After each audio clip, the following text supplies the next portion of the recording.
नमस्कार बंधुगण। ओम नमः शिवाय। आपण मानक आम यूट्यूब चैनल को स्वागत।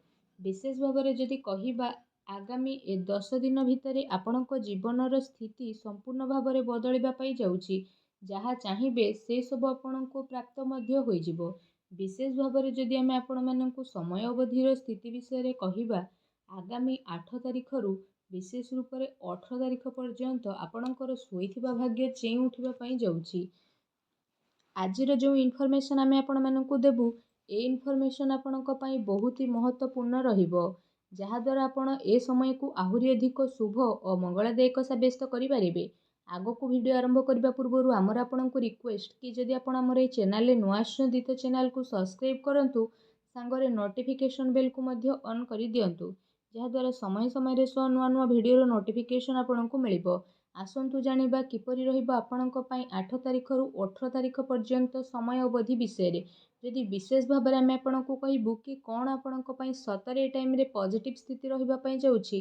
जदि विशेष भाव में कहबा तो आपणक पई काम्य भी प्राप्ति हेबार तो ए समय रे बहुत भल संभावना बनुछि। ता सहित संतान पक्षरु संतुष्टि मध्य आपणको प्राप्त हेबो। समय अनुसार संतानकर सहयोग मध्य आपणको प्राप्त होई जिवो। संतानकर कार्यकलाप तथा घर परिवार आवश्यकता उपरे मध्य विशेष रूप से आपण आगो को मध्य बढ़िबे। एहा सहित आपणकर संचार कौशल एवं संबंध रे विस्तार मध्य हेबो। आउ आत्म प्रकृति आउ जीवन रे आपण बहुत किछि मध्य सीखी नेबे। ता सहित आपणकर किछि नुआ फ्रेंड्स बनिबे। आउ भविष्य हेतु आपण अनेक योजना मध्य बनिबे, जहाद्वारा आपण को सफलता मध्य प्राप्त हेबो। आउ लंबा टाइम रु अटकी थिबा आपणकर अनेक इच्छार मध्य विशेष रूप से पूर्ति हेबो। ता सहित जदि विशेष भाव में कहबा आपणक पई दूर यात्रा मध्य हेबो, जहाँ आपणक पई विशेष रूप से अति लाभदायक सिद्ध हेबो। एवं एहा द्वारा आपण को बहुत भल धन लाभर जोग बनुछि। ता सहित आपणकर मान सम्मान रे मध्य वृद्धि घटिबो। मल्टीनेशनल कंपनी रे कार्य करुथुवा लोकमानक पई ए दिन बहुत ही भल दिन साब्यस्त हेबो।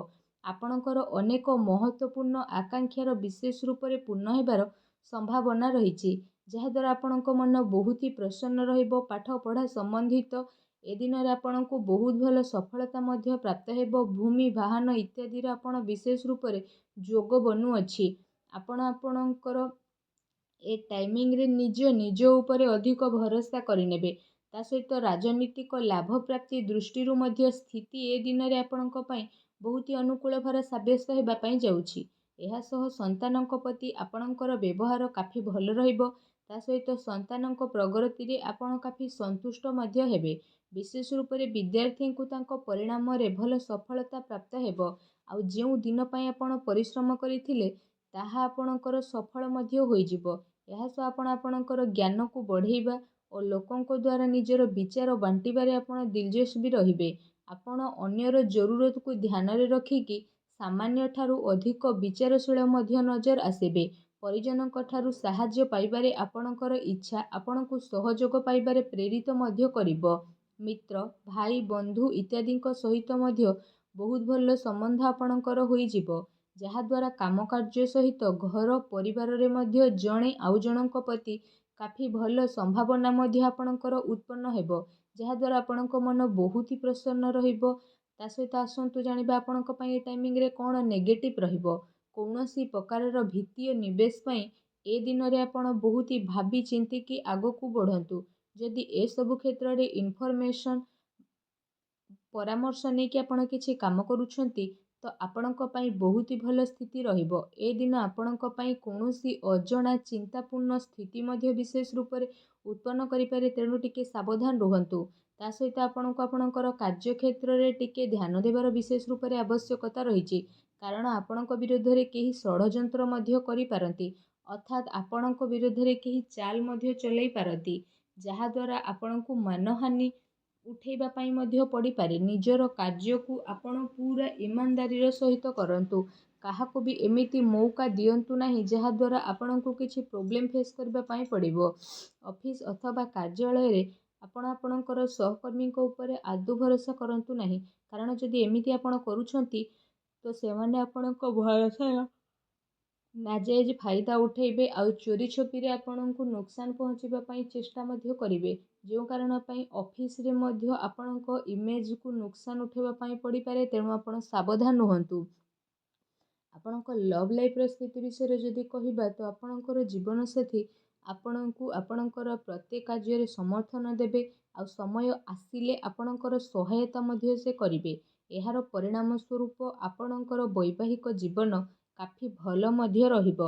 ଜୀବନ ସାଥୀଙ୍କ ସହିତ ମଧୁର ସମ୍ବନ୍ଧ ହେବାର ବିଶେଷ ରୂପରେ ସମ୍ଭାବନା ବନୁଛି ତଥା ଆବଶ୍ୟକତା ଅନୁସାରେ ସବୁ ଜାଗାରେ ଜୀବନସାଥୀଙ୍କର ବିଶେଷ ସହଯୋଗ ଆପଣଙ୍କୁ ପ୍ରାପ୍ତ ହୋଇଯିବ।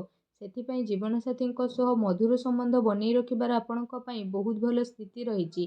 ଏହା ସହିତ ଆପଣଙ୍କୁ ଏ କଥାର ମଧ୍ୟ ଧ୍ୟାନ ରଖିବାକୁ ପଡ଼ିବ କି ପ୍ରେମ ଆଉ ସମ୍ପର୍କ ନିଜପଣ ଏସବୁରେ ଚାଲିକି ଆପଣ ଆଗକୁ ବଢ଼ନ୍ତୁ। ଏହା ସହିତ କୌଣସି ସମ୍ପର୍କରେ ଆପଣ କଟୁତା ଆଣନ୍ତୁ ନାହିଁ। ବିନ୍ଦାସ ହୋଇକି ସବୁ କାମ କରନ୍ତୁ। ଏ ଦିନ ଆପଣଙ୍କ ପ୍ରେମ ଜୀବନ ପାଇଁ ବିଶେଷ ରୂପରେ ବହୁତ ହି ଭଲ ଦିନ ରହିବ। ଯେଉଁ ଦିନର ଅପେକ୍ଷା ଥିଲା ସେ ଦିନ ଏବେ ଆରମ୍ଭ ହେବା ପାଇଁ ଯାଉଛି। ତା ସହିତ ଯଦି ବ୍ୟବସାୟ କ୍ୟାରିୟର ବିଷୟରେ ସ୍ଥିତି ବିଷୟରେ କହିବା ତ ବ୍ୟବସାୟ କ୍ୟାରିୟର ପାଇଁ ସ୍ଥିତି ଆପଣଙ୍କ ପାଇଁ ବହୁତ ହି ଶୁଭ ଫଳଦାୟୀ ରହିବ। ବ୍ୟାପାର ଧନ୍ଦା ଆପଣଙ୍କର ଭଲରେ ଚାଲିବ ଏବଂ ଆର୍ଥିକ ସ୍ଥିତି କାଫି ମଜବୁତ ମଧ୍ୟ ରହିବ।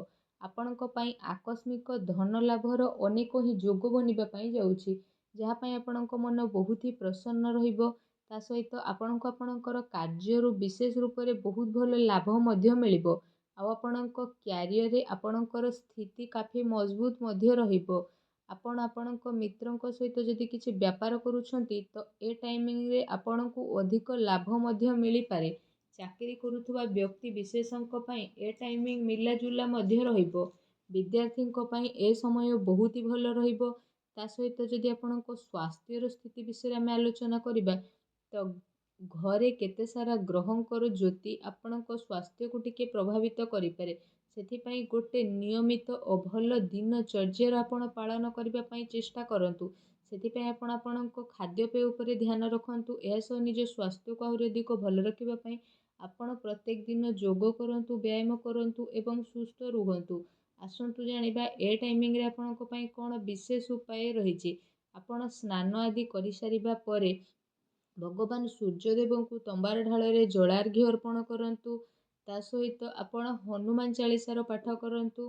ଏହା ସହିତ କଳା ଘୋଡ଼ାର ନାଲକୁ ନେଇକି ଆପଣ ଆପଣଙ୍କ ମଧ୍ୟ ଆଙ୍ଗୁଠିରେ ଧାରଣ କରନ୍ତୁ। ଏହାଦ୍ୱାରା ଭଗବାନ ଶନିଦେବଙ୍କ ଆଶୀର୍ବାଦରୁ ଆପଣଙ୍କୁ ଶୀଘ୍ର ହିଁ ଶୁଭ ଫଳ ପ୍ରାପ୍ତ ହେବ ଆଉ ଆପଣଙ୍କର ସବୁ କାର୍ଯ୍ୟ ବହୁତ ହିଁ ଆସାନୀରେ ମଧ୍ୟ ବନିଯିବ।